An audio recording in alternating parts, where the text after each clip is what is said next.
बिस्मिल्लाहिर्रहमानिर्रहीम। मेरा नाम डॉक्टर तलत है। I am working as a child specialist in life care hospital for the last good 15 years.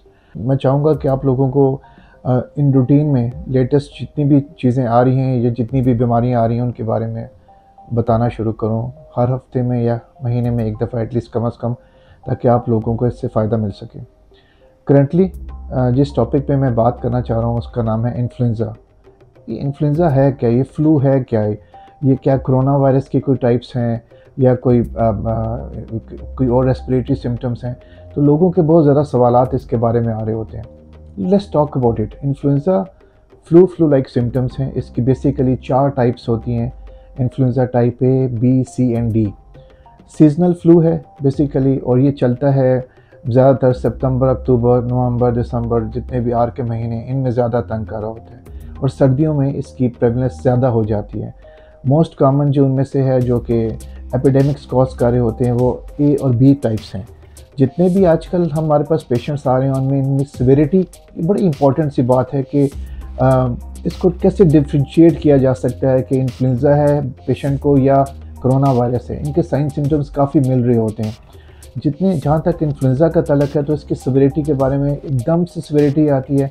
Flu like symptoms तेज़ी के साथ शुरू हो जाते हैं, और टेम्परेचर हाई स्पाइकी फीवर आ रहा होता है इसके साथ। फटीग, टायर्डनेस, मिलेज, लेथार्जी, यानी आप एग्जॉस्ट फील कर रहे हैं, बॉडी पेन्स हो रही हैं, पूरी बॉडी में हो रही हैं।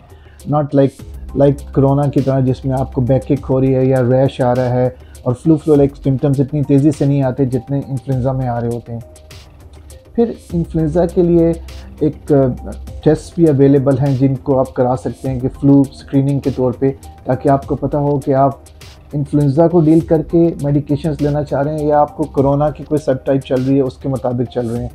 लेकिन जो रीसेंट टाइम्स में हमारे पास बहुत ज़्यादा केसेस इन्फ्लुएंज़ा की वजह से हैं, जिसमें H1N1 most likely prevalence cause में से आ रही है जो कॉज कर रहे हैं। इन्फ्लुएंज़ा के बारे में अक्सर पेशेंट्स पूछते हैं कि ये क्या सेल्फ लिमिटिंग डिजीज़ है, खुद से ठीक हो जाएगी, हमें कोई दवाई लेनी भी है, नहीं लेनी है, क्या करना है?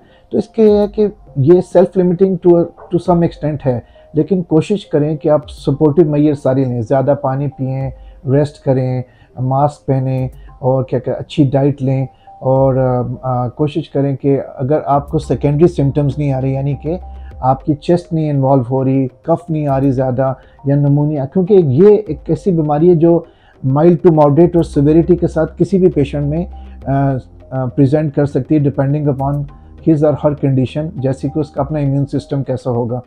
तो it can easily invade into the chest और कैन कॉज निमोनिया। हमारे पास बच्चों में बहुत ज़्यादा केसेस आ रहे हैं, स्पेशली छोटे बच्चों में इन्फ्लुएंज़ा की वजह से निमोनिया के केसेस बहुत आ रहे हैं। तो प्लीज़ अपने डॉक्टर से ज़रूर रुजू करें, जो भी आपके नज़दीक हैं उनको एक नज़र ज़रूर दिखाएं कि चेस्ट तो इन्वेड नहीं हुई।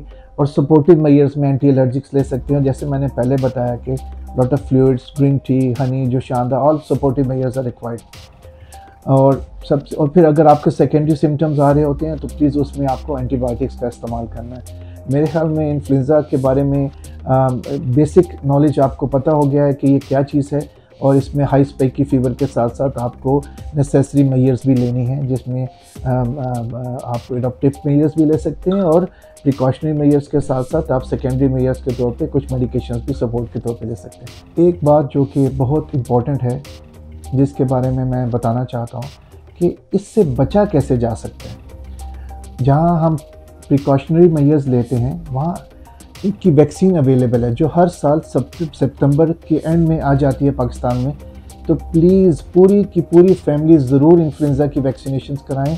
आपने देखा होगा पूरे के पूरे स्कूल के बच्चे डिफरेंट तरीके से बीमार हो रहे हैं, तो इन्फ्लुएंज़ा वैक्सीन्स आर अवेलेबल। इसके प्रोटोकॉल्स डिफरेंट हैं।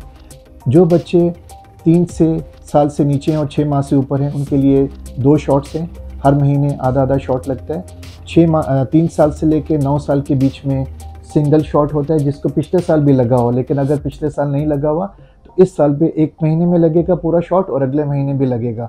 Anybody above 9 years of age till 70 years of age single shot है उसके लिए, ये ज़रूर लगाएं।